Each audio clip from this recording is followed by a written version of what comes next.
Hi, I'm Elena Soren from San Diego Mesa College, and my presentation will be about harmful algal blooms in the Arabian Sea.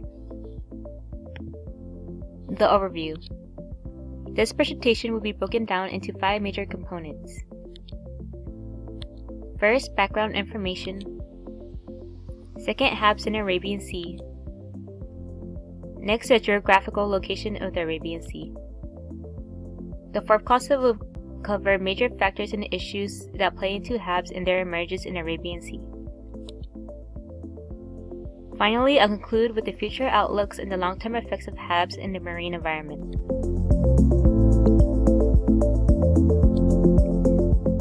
What are HABS?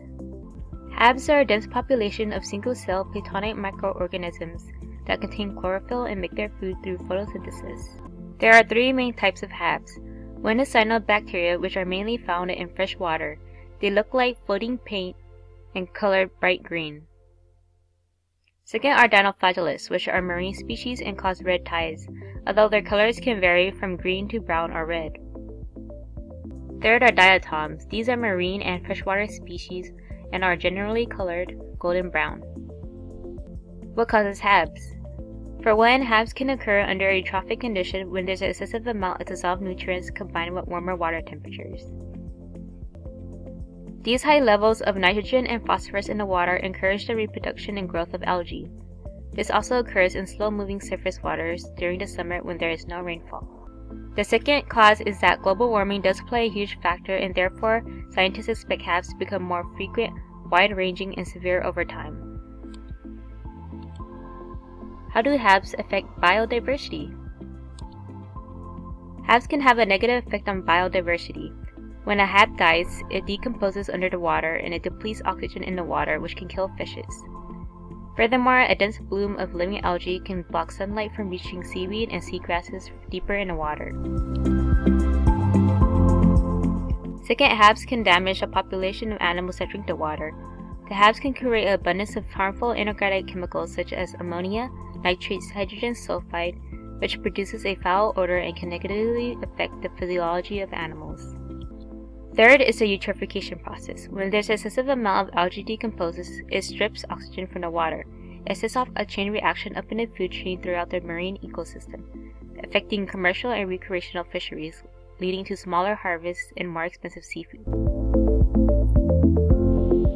What are some other types of HABS? HABS can be both non-toxic and toxic. A bloom does not have to produce toxins to be harmful to the environment. It can be harmful by causing anoxic conditions, clogging the fish's gills. In contrast, some algae blooms can be beneficial. In this case, it would be the phytoplankton, which is a good indicator of environmental change, not only in the water but on land too.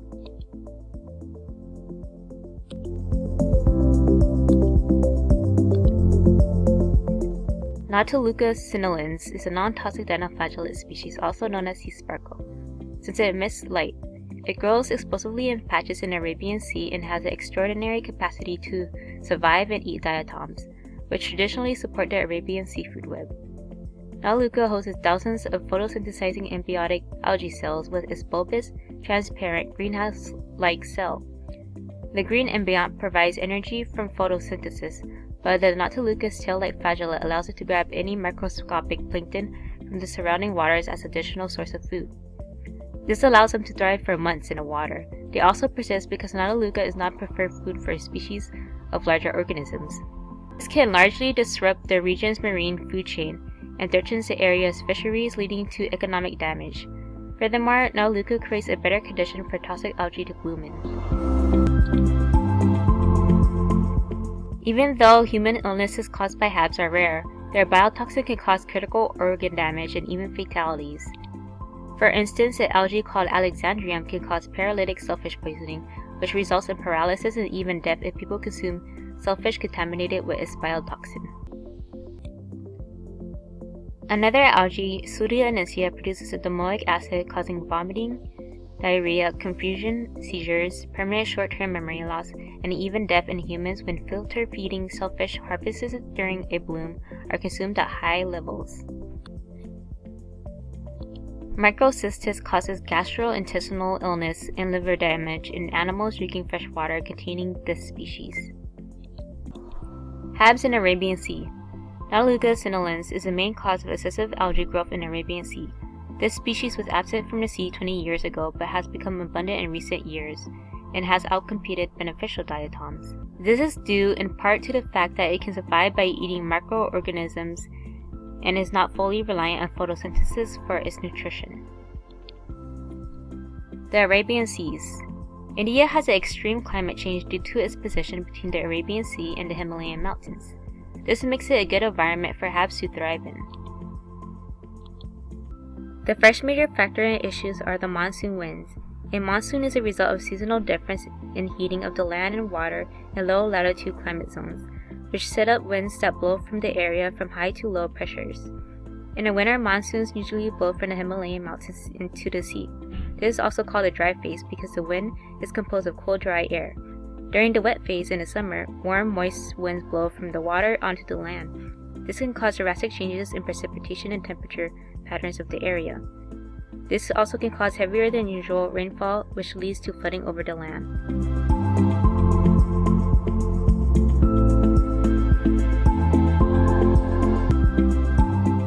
Himalayan glaciers. The second major factor in issues are that the Himalayan glaciers are melting.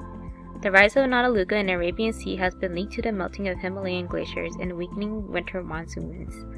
Normally, the colder winter monsoon winds blowing from the Himalayas cool the ocean surface. Although with the shrinking of glaciers and snow cover in the Himalayas due to global warming, the monsoon winds blowing offshore are becoming more warmer and moister instead of being colder as a result. There is less mixing of surface water. This can also lead to a decrease in upwelling.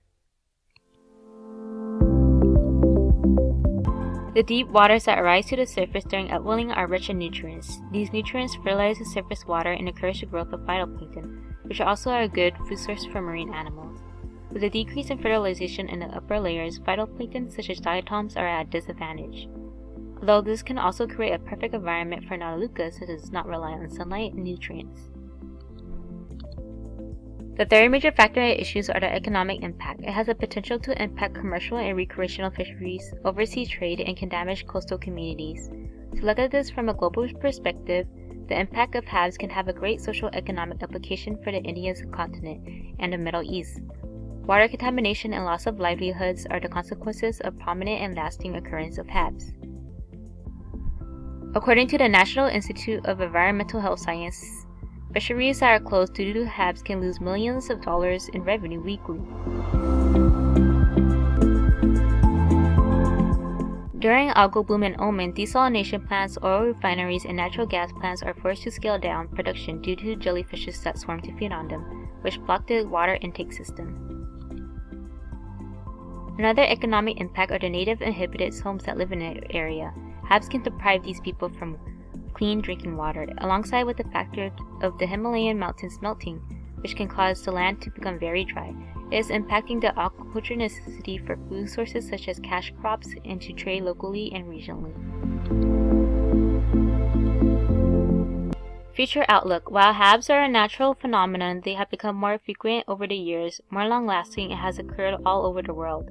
HABs are strongly correlated with the climate change due to global warming. They can create long-lasting harmful effects not only on marine keystone species, but to humans as well. Studying HABs can tell us the state of the health of the ocean. It can give us clues on how to maintain coastal water qualities by addressing environmental issues such as untreated waterways, industrial crop fertilizers, pesticides, and mismanagement of animal waste from farms. It is extremely important to take preventative actions because it is difficult and costly to remove pollution from the seawater. Tropical oceans and countries bordering Arabian seafood are being disproportionately impacted by HABs. The consequences can contribute to larger problems such as war, poverty, and loss of livelihood in a region. Learning how humans affect the occurrence of HABs are an important and necessary step to help society become more accountable for reducing our impact on the marine environment on a larger scale.